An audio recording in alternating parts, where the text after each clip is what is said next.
In this video, we'll see some of the most devastating nightclub fires in world history. Fires ranging from pyrotechnics gone wrong to a deliberate arson from a scorned boyfriend. We'll detail the Cromañón Republic fire in Argentina to the Club 5 Sept fire in France. Ending our video with the single deadliest nightclub fire in world history, in which 492 lives were lost. Hello, and welcome to Deadliest Disasters. Number 10. The Stardust Fire, Dublin, Ireland.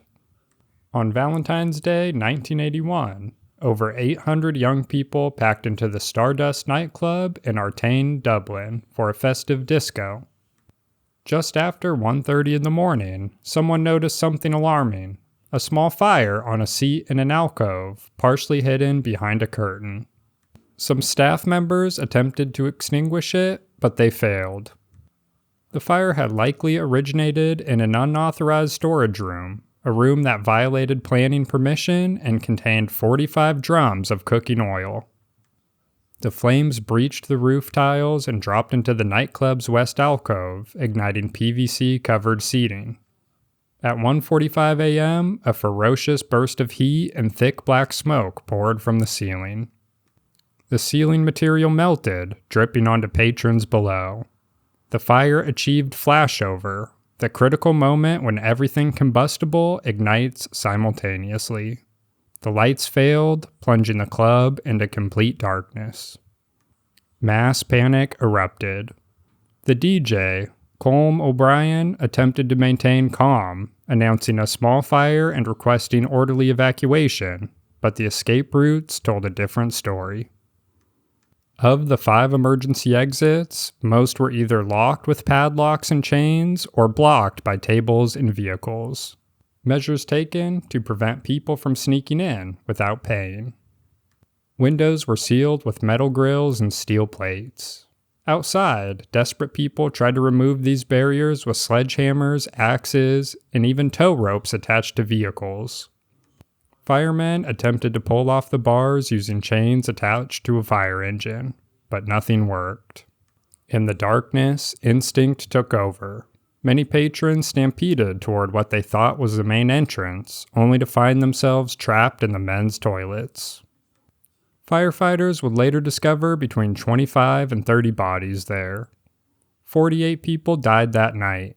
214 were injured. In the years that followed, the tragedy would claim more lives. Survivors of the fire and family members of the deceased who took their own lives, unable to escape the psychological scars. Initially, the fire was ruled as arson, though this finding would later be disputed as unprovable. But because of this ruling, the building's owners received public compensation and faced no civil liability. No charges were ever brought. It would take decades of campaigning before justice was pursued.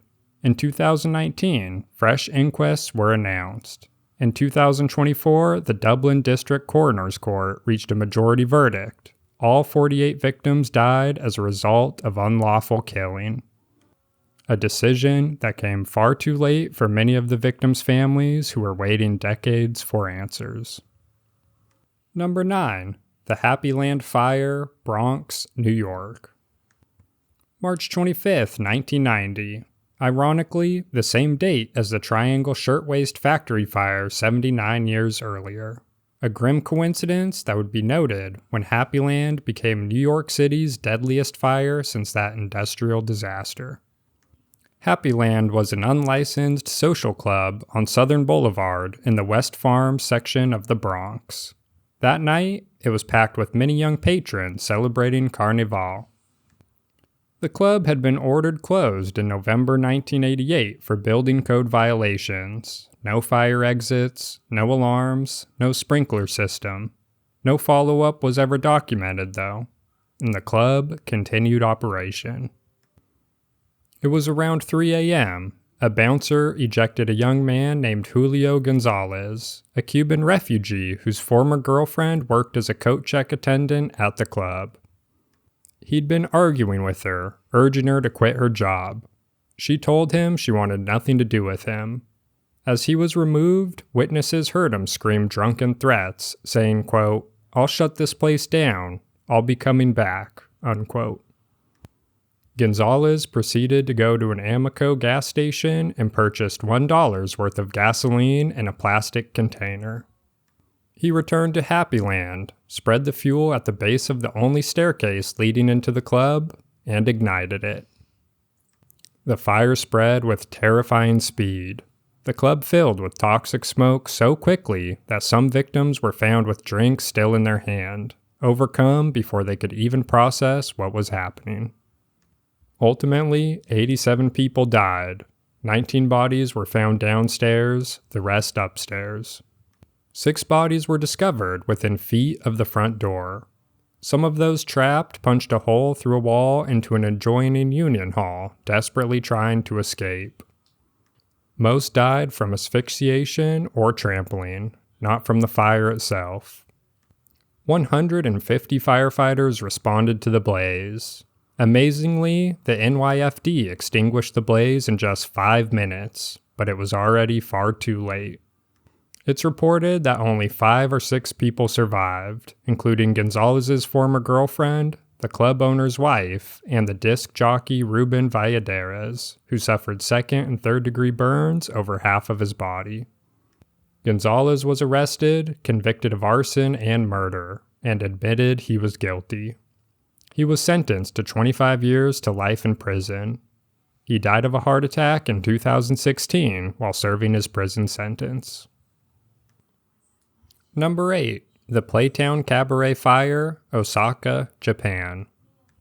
On the night of May 13, 1972, the 7th floor Playtown Cabaret in Osaka's Senichi department store building was packed to capacity with 181 patrons, among the most popular night spots in the city. The building was a conglomerate, different floors operated by different administrators.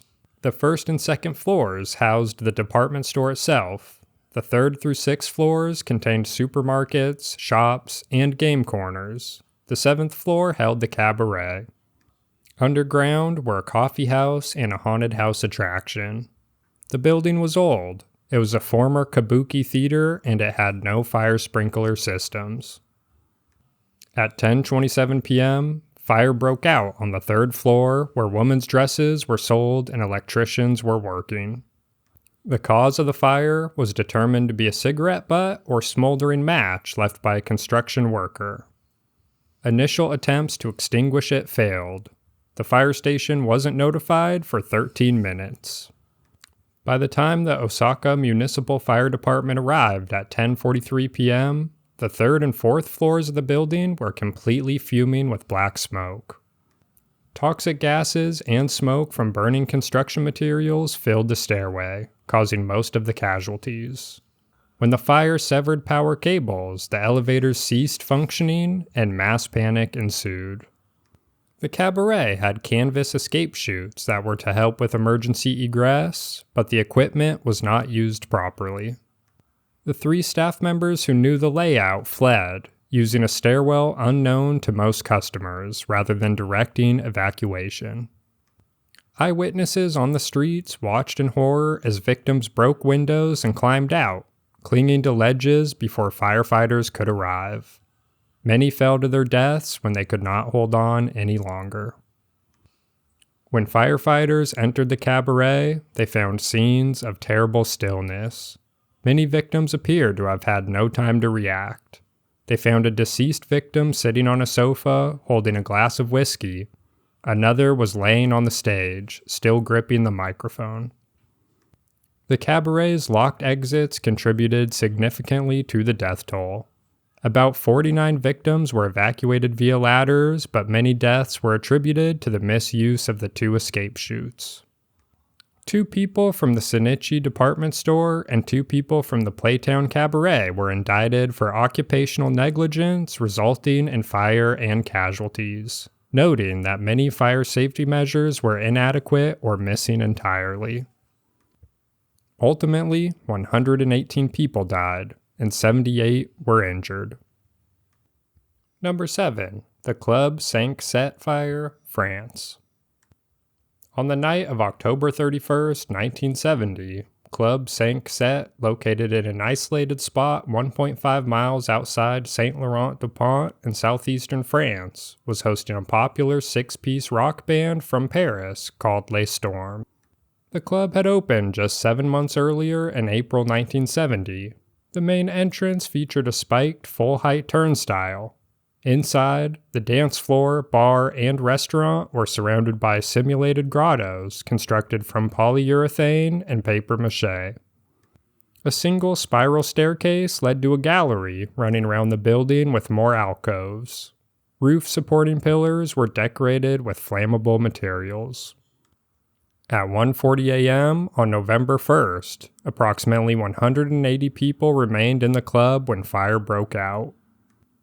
A carelessly discarded match reportedly ignited a foam-filled seat cushion on the first floor. The blaze spread with horrifying speed through the roof space, fed by the flammable decor. People on the gallery struggled to escape down the single spiral staircase as flames spread across the ceiling.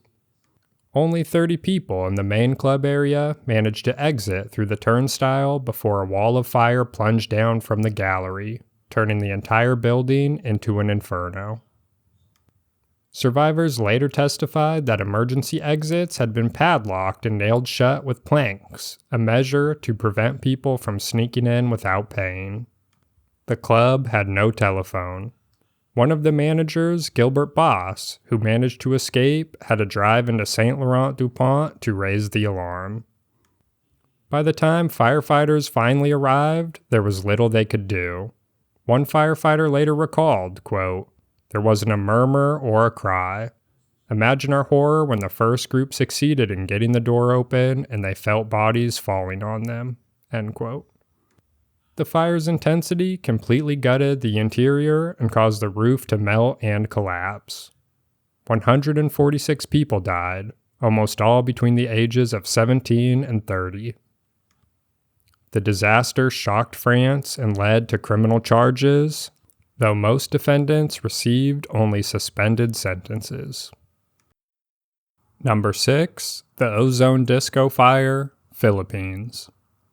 Just before midnight on March 18, 1996, Ozone Disco in Quezon City, Philippines, was packed with approximately 350 patrons and 40 employees, nearly 10 times its official capacity of 35 people. Most were high school and college students celebrating graduation or the end of the school year. Witnesses reported seeing sparks flying from the DJ's booth, followed by smoke. Some initially thought it was part of the entertainment, a special effect. After about 15 seconds, the electrical system shut down, and the flames became quickly visible. The DJ himself survived. He recalled that his microphone died as he was about to warn everyone about the fire. When the lights went out, panic erupted in the darkness. Many bodies would later be discovered along the corridor leading to the only exit, piled waist-high.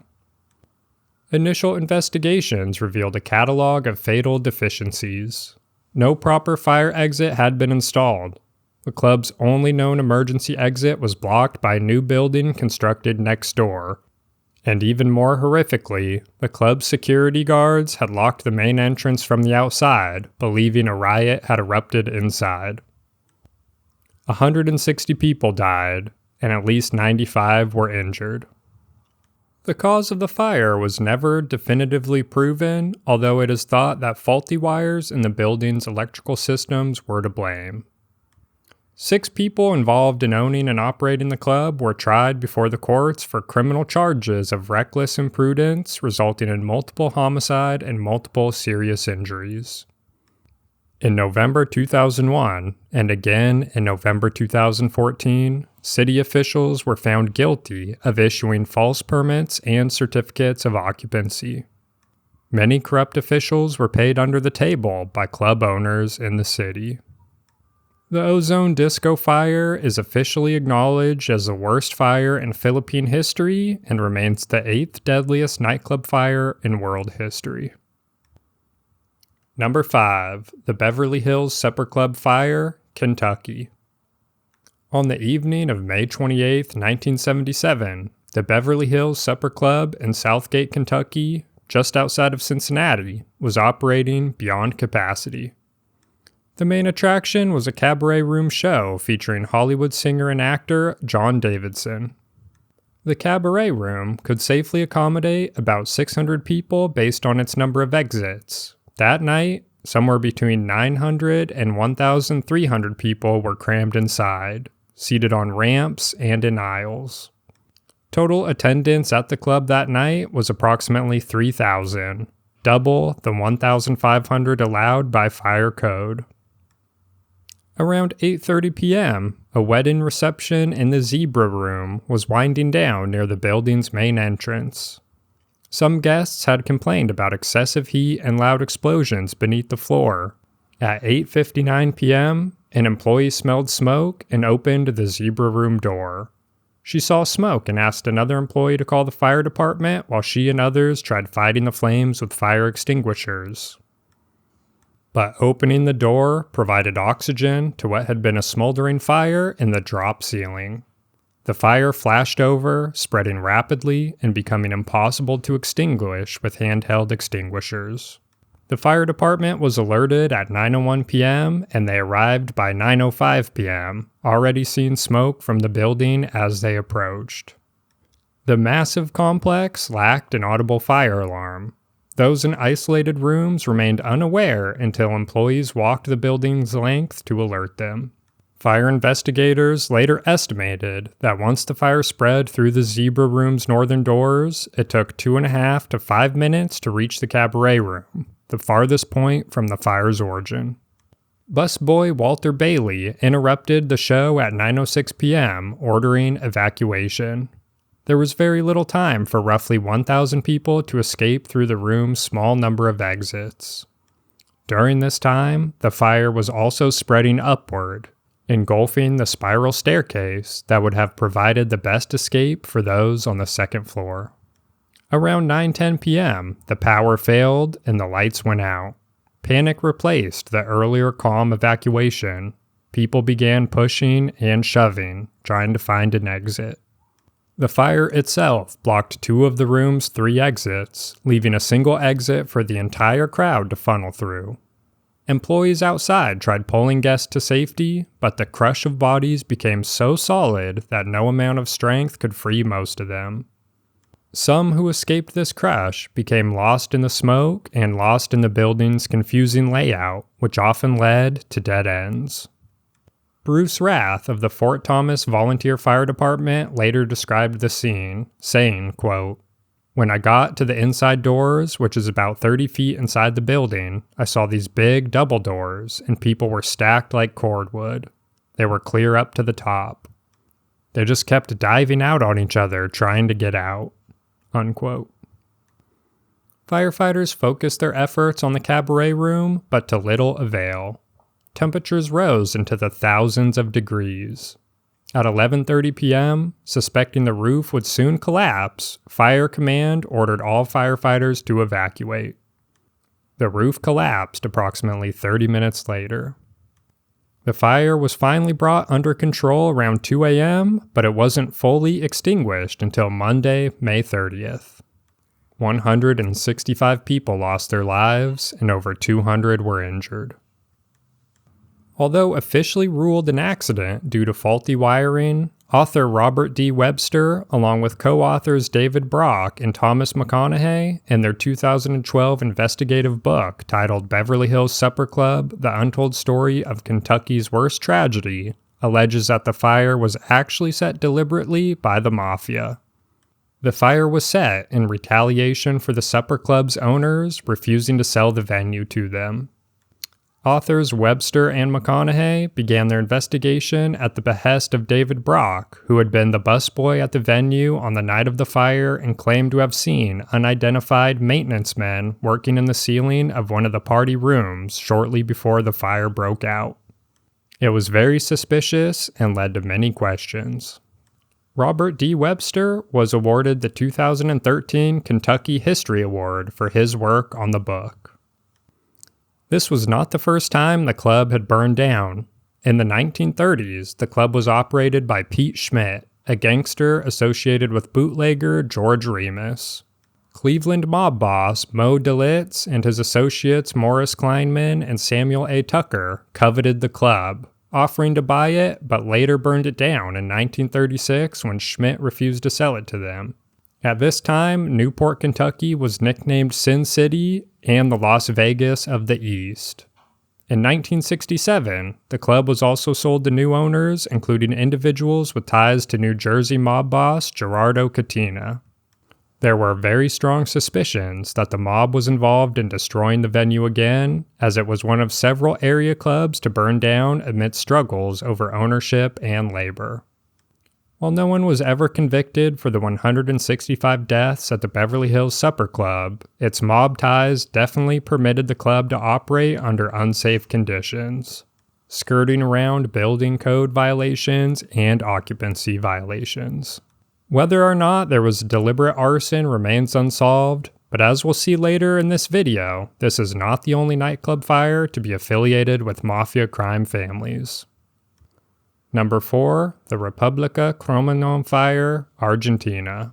On the night of December 30th, 2004, República Cromañón nightclub in Buenos Aires was hosting the rock band Callejeros before an audience of around 4,000 people, nearly 3 times the venue's capacity limit of 1,500. The 2-story building had a main entrance with 6 doors behind it leading into the main area. 4 of those 6 doors were locked. An emergency exit connecting to a nearby hotel was locked. Another emergency exit was blocked by a fence in front of the stage. Fire safety measures were virtually non-existent. There were no reports of fire detection, alarm systems, emergency lighting, or functioning fire suppression equipment. 10 of the 15 fire extinguishers were unusable, lacking appropriate pressure. The nightclub's fire safety license had expired the month before. As you can see here in this video, the fire started when a pyrotechnic flare was set off and ignited foam in the ceiling. The club owner and the band's lead singer had told patrons not to use flares inside, but someone did anyway. The fire spread with terrible speed. The decorative materials were almost entirely flammable: wood, styrofoam, acoustic panels, and a polyester fiber shade sail hung from the ceiling. The net quickly caught fire and disintegrated, melting into what survivors described as a rain of fire. Almost all victims died from inhaling poisonous gases and carbon monoxide. Technical institution INTI later found that due to the materials and building volume, cyanide concentration in the air would have reached about 225 parts per million, sufficient to cause death within minutes. Many victims were teenagers and people in their 20s, but rescue workers also found children and babies among the deceased. Survivors of the fire reported that a female bathroom had been used as a makeshift nursery where parents could leave their children while watching the show. Ultimately, 194 people died and at least 1,492 were injured. It later became known that the club had been overdue for a fire hazard inspection since late November. Mayor Anibal Ibarra faced intense criticism for failing to reorganize the city's inspection system. The disaster led to his political downfall. Once again, a fire from pyrotechnics being used indoors around flammable materials and a building that broke numerous fire safety codes. Number 3, the Rhythm Club Fire, Mississippi. On the night of April 23, 1940, the Rhythm Club in Natchez, Mississippi, an all-black club during the years of segregation, was hosting Walter Barnes and his Royal Creoleans, a big band orchestra from Chicago. The building was a single-story wood structure with corrugated steel siding, measuring 120 feet by 38 feet. It had 24 windows, most shuttered or nailed shut. There was only one exit, a door that opened inward into a main entrance foyer with another set of inward opening doors. That night, the club recorded 577 paid admissions and 150 passes, plus the 14-member orchestra and 5 attendants, likely bringing the total to 746 people. The average age was between 15 and 25 years old. At around 11 p.m., a fire started near the main entrance. Spanish moss draped over the interior rafters as decoration fed the flames. To ensure there were no bugs in the moss, it had been sprayed with FLIT, a petroleum-based insecticide. Under dry conditions, this generated flammable methane gas. In the 1940s, the Natchez Fire Department didn't exist yet. 2 volunteer companies provided 1 full-time firefighter who lived at the Phoenix Fire Station, 4 blocks away. The station received its first call around 11:15 p.m. The first engine arrived within minutes, but it was of little use as the building was completely set ablaze. The sound of victims screaming could be heard throughout the town. 21 of the 24 windows had been boarded up to prevent outsiders from viewing or listening to the show without paying. The crowd was almost completely trapped. The back door of the building was padlocked and boarded shut to prevent anyone from sneaking in. People attempted to break through the corrugated steel walls, but couldn't do it. They broke through windows using bare hands and chairs, but the windows became jammed with people and debris. The blinding smoke made movement nearly impossible. Survivors remembered burning moss falling from the ceiling, forming a flaming barrier between the dance floor and exit, igniting clothing and hair. The front door, the only exit, swung inward, making escape nearly impossible as flames blocked the entrance and pushed the crowd toward the back. The metal walls held heat like an oven. When water from fire hoses hit the metal siding, it created steam that scalded the victims. Most of the dead had been suffocated by smoke or crushed as the crowd was pushed to the rear. Most bodies were found piled near the bandstand at the back, stacked shoulder high. Throughout the night, firemen, medical professionals, and civilian volunteers worked to remove bodies. Floodlights were brought in to illuminate the scene. Despite strict segregation laws, white medical establishment treated black survivors over the following weeks and months. People believed the fire to be accidental, started by a carelessly discarded match or cigarette that then ignited the decorative Spanish moss. Other sources claim a fire from a hamburger stand located near the exit spread to the Spanish moss and grew rapidly. A man named Ernest Wright stood by the club entrance on the night of the fire and later reported that he heard 2 women arguing, with one accusing the other of setting the club on fire either intentionally or unintentionally. However, all indications and later investigations pointed to an accidental cause of the fire and no charges were ever filed. Residents reported the smell of burned bodies hovering over Natchez for months following the fire. Ultimately, 209 people died, many more were severely injured. It was the 4th deadliest assembly and club fire in U.S. history. Number 2, the Luoyang Christmas Fire, China. On December 25, 2000, the Dongdu Commercial Building in Luoyang, China, housed multiple businesses across its 6 floors. Levels below ground and up to the 2nd floor above ground were occupied by the Dentist Department Store. The 4th floor contained building management offices, a KTV club, and in the center, a dance club. The building had a troubled history.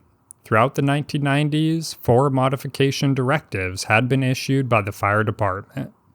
The fire safety inspector had written to the Luoyang city government, pleading with them to shut down the building, but no actions were ever taken.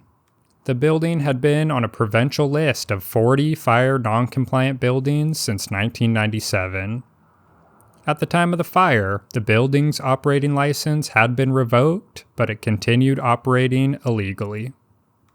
A list of fire hazards included a lack of closable firewall between below ground and above ground levels, no automatic sprinkler systems for below ground levels, a damaged fire alarm system, and 3 of 4 stairwells to the 4th floor were locked and unusable. That Christmas night, over 400 people were celebrating in the dance club, double its rated capacity of 200. Meanwhile, the department store was preparing for its grand opening scheduled for December 28th. Many employees worked overnight preparing for the grand opening. At 8:20 p.m., a welder named Wang Shengtai was told to weld shut 2 small holes in a metal plate at a stairwell between the 2 below-ground levels. This plate was meant to separate retail from storage sections. Behind the plate, the level was filled with fabrics and wood products. As Wang tested his blowtorch, sparks showered through one of the holes. The welding sparks had a temperature of about 800 degrees Celsius, far exceeding the ignition temperatures of the materials behind the plate. A fellow construction worker questioned whether it was safe to weld when they couldn't see what was behind the plate.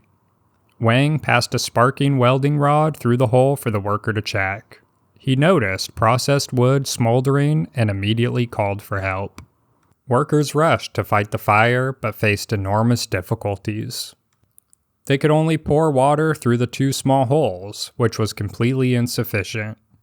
The fire brigades weren't called until around 30 minutes after the smoldering was noticed.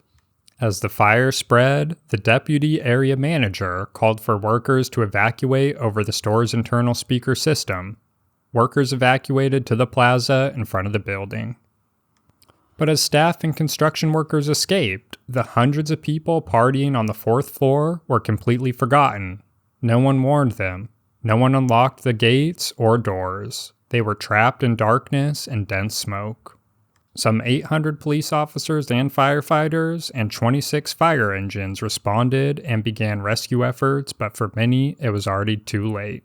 The fire was finally extinguished by 12:45 a.m. Out of the 309 deaths, 308 were on the top floor. 248 people died in the main nightclub hall, 26 in the smaller nightclub room, 23 at the locked southwest stairwell, 11 along the corridor on the west side of the building, and 1 in a karaoke room. Every victim showed signs of carbon monoxide poisoning and had noticeable soot around their nasal area. The reason for the large number of deaths was not due to burns or heat, but due to the rapid spread of toxic smoke. This was one of the deadliest fires in China history and the 2nd deadliest nightclub fire in world history. This caused virtually all nightclubs in Luoyang to be closed in the aftermath of the fire due to mass checks finding fire hazards in almost all of them. Number 1. The Cocoanut Grove Fire, Massachusetts. The Cocoanut Grove was one of Boston's most glamorous night spots, attracting celebrity visitors and featuring elaborate tropical decor with artificial palm trees. It was owned by Barney Wilansky, closely connected to both the Mafia and Mayor Maurice J. Tobin. Fire regulations at the club had been systematically flouted. Exit doors were locked to prevent unauthorized entry. The elaborate palm tree decor contained flammable materials. The air conditioning system was filled with flammable methyl chloride gas because of the wartime shortage of non-flammable Freon. Freon's main ingredient is fluorine, which was needed to make nuclear weapons for the Manhattan Project and forced methyl chloride to be used in everyday air conditioners. On November 28, 1942, the first Thanksgiving weekend since the U.S. had entered World War II, the Grove was filled to twice its legal capacity. At around 10:15 p.m., a fire started in the Melody Lounge, a basement area where pianist and singer Goody Goodell was performing on a revolving stage surrounded by artificial palm trees. The lounge was lit by low-powered bulbs and coconut-style sconces beneath the fronds. Reportedly, a young man had unscrewed a light bulb to create privacy while kissing his date. Stanley Tomaszewski, a 16-year-old busboy, was instructed to replace the bulb after the couple left. He stepped onto a chair in the darkened corner. Unable to see, he lit a match to illuminate the area, tightened the bulb, and extinguished the match. Immediately afterward, witnesses saw flames in the fronds just below the ceiling. Though the official report could not definitively determine the cause, the club's workers and patrons saw fire spread along the artificial palm fronds. Waiters tried to douse it with water, but it was too late. In a desperate attempt to separate burning fronds from the fabric-covered false ceiling, the decoration was pulled away, taking with it a triangular plywood panel and opening the space above the false ceiling. The fire quickly spread to the false ceiling, burned rapidly, showering patrons with sparks and burning fabric. Flames raced up the stairway to the main level. A fireball burst through the front entryway and spread through the entire club, through the caricature bar, down corridors to the Broadway lounge, across the central restaurant and dance floor. Flames and smoke raced faster than patrons could move. Within 5 minutes, flames and smoke had engulfed the entire nightclub. Some patrons were instantly overcome as they sat in their seats. Many attempted to exit through the main entrance, which was a single revolving door. The panicked crowd stampeded, bodies piled up on both sides, jamming the door until it broke. The oxygen-hungry fire leapt through the breach, incinerating whoever remained alive in the pile. Side doors had been bolted shut to prevent people from leaving without paying. A plate glass window that could have been smashed was boarded up.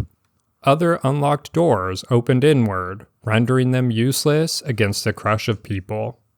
Fire officials later testified that had doors swung outward, at least 300 lives could have been spared. From nearby bars, soldiers and sailors raced to help. On the street, firefighters carried out bodies. As night deepened and temperature dropped, water on cobblestone pavements froze. Hoses fused to the ground, making firefighting nearly impossible. Newspaper trucks were appropriated as ambulances. Smoldering bodies, living and dead, were hosed with icy water. Some victims had breathed fumes so hot that when they inhaled the cold Boston air, as one firefighter described, they dropped like stones. Later, during cleanup, firefighters found several dead guests sitting in their seats with drinks still in their hands. They had been overcome so quickly by fire and toxic smoke that they hadn't had time to move. Ultimately, 492 people died. It remains the deadliest nightclub fire in world history and the third deadliest single building fire in the United States. Barney Wilansky, whose mob and government connections had allowed the nightclub to operate while in violations of the loose standards of the day, was convicted on 19 counts of manslaughter. 19 victims were randomly selected to represent the dead. He was sentenced to 12 to 15 years in prison in 1943. Wilansky served nearly 4 years before being quietly pardoned by his friend Tobin, who had been elected governor of Massachusetts since the fire. In December 1946, ill with cancer, Wilansky was released from Norfolk prison and told reporters, quote, "I wish I'd died with the others in the fire," unquote. He died 9 weeks after his release from prison. These 10 fires share common themes that echo across decades and continents. Overcrowding, locked or blocked exits, flammable decorations, inadequate fire safety measures due to greed and negligence, and the terrible speed with which fire and smoke can overwhelm a crowded space. Each disaster led to reforms, new fire codes, building regulations, and safety requirements. Emergency exits that must remain unlocked from the inside, limits on occupancy, flame-resistant materials, proper fire suppression systems. But these reforms were written in the ashes of tragedy. Nearly 2,000 people died in these 10 fires alone. People who went out to celebrate, to dance, to be with friends, and never came home. Thanks for watching. This has been Deadliest Disasters. Please don't forget to like and subscribe. That's the best way to help our channel grow. And if you want to buy me a cup of coffee, check the link in the description or on our channel page. Thank you.